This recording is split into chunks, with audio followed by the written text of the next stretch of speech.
Hey GenderQueerChat, my name's Alex and I am here for you today for Joe, who couldn't be with us today. Today we're talking about, obviously, gender. I'll tell you a little bit about myself, and at the same time we'll probably answer some of the questions that were for today, which include: what is your gender identity? Has your gender or understanding of gender identity ever changed? Do you feel like you have a full grasp on the understanding of gender yet? I'll answer the last one. No, definitely not. I think it's totally a journey for everybody through life, and as you grow and mature in so many different facets of your life, you're going to definitely understand everything else differently, right? So as I grow and mature and learn different things, I'm definitely seeing gender differently. Yeah, so first of all, I am identified in some ways as a female to male transsexual. I've had top surgery, breast removal, I take testosterone. Definitely, my gender now, I see it more gender queer, gender fluid. I'm still very much dyke identified. Never identified as a lesbian even before when I was a woman dating women. I always hated the word lesbian. So it's, for me, gender-wise right now, I feel I'm in a very fluid space, and some space where I'm comfortable, and I don't particularly care what anyone else thinks. A lot of the outside world perceives me as male, and that's cool. Some of my friends perceive me as more masculine and feminine, and that's fine, but and some of my other friends perceive me as more feminine and masculine, depending on where I am, and that's totally fine with me, because that's just the way it is, and that's what I do. So, pre-transition, let's say, so my previous notions about gender were very black and white. It was either you're male or you're female. I really didn't feel there was an in-between,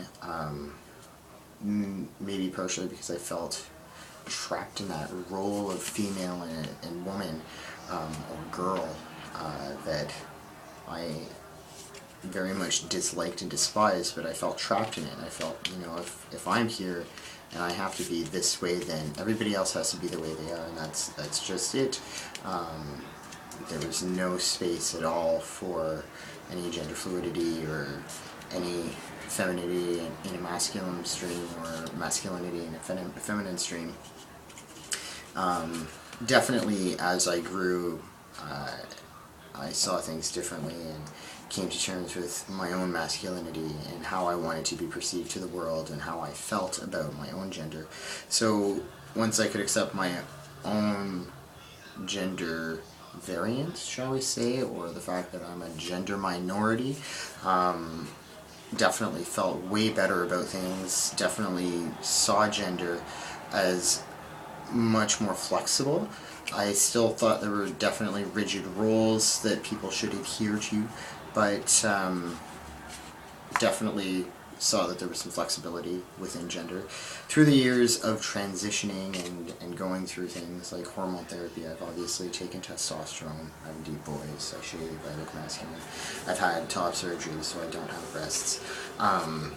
Through the years of going through transition and those various things, and meeting other trans people, not just female to male, but also male to female, and meeting tons of people in between who contemplated transition and then decided it wasn't for them, or people who took a very long time contemplating before they went through with their initial transitions, and talking to other very vast group of gender variant people. Not all of them would necessarily be considered trans, and because of that, it really opened my mind to see that as different as a fingerprint is as different as anyone's gender can be, depending on the day, depending on how you're feeling, depending on any number of things. So definitely there's been an openness to me in the last few years about gender and what it can mean and what it does mean, not just to me but to many other people. For the longest time, especially through transition, and a lot of people hear the hype about it. If you transition, you're transitioning to be a man, and you're going to be this uber macho stereotypical man, and no, I'm just going to be me. And definitely that has complicated things, because certain people don't see everything as enlightened as I do. I'm not saying that I'm enlightened, but I definitely have seen a little bit more than the average Joe on the spectrum of gender variance. So do I come out to people as genderqueer all the time? Do I explain to them what genderqueer is and how my gender is variant and the ins and outs of it? No.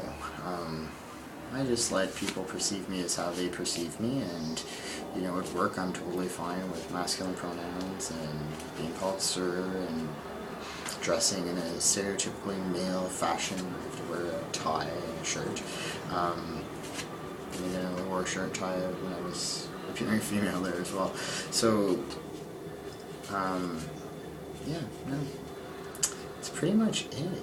I think it's something that for everyone, it's better if everyone keeps an open mind with these things, because if you're not open-minded, you're not going to have the opportunity to change once you've learned new things and experienced new things, and not necessarily walk a mile in someone else's shoes, but even just imagine yourself waking up one day and feeling trapped in the wrong body, or trapped in society's confines of what gender should be, depending on where you're going and being socialized. So it's definitely an intricate subject that, you know, I could probably babble on for another 15 or 20 minutes, though I think I answered those questions. Yeah, I did. Yeah, I answered all those questions.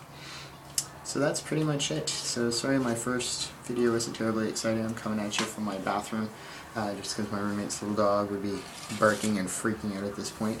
Definitely looking forward to more posts with you guys and getting into some more interesting subjects. So hope to see you guys all soon, and I'm definitely going to be catching everyone else's videos. Have a great night. Enjoy your Sunday.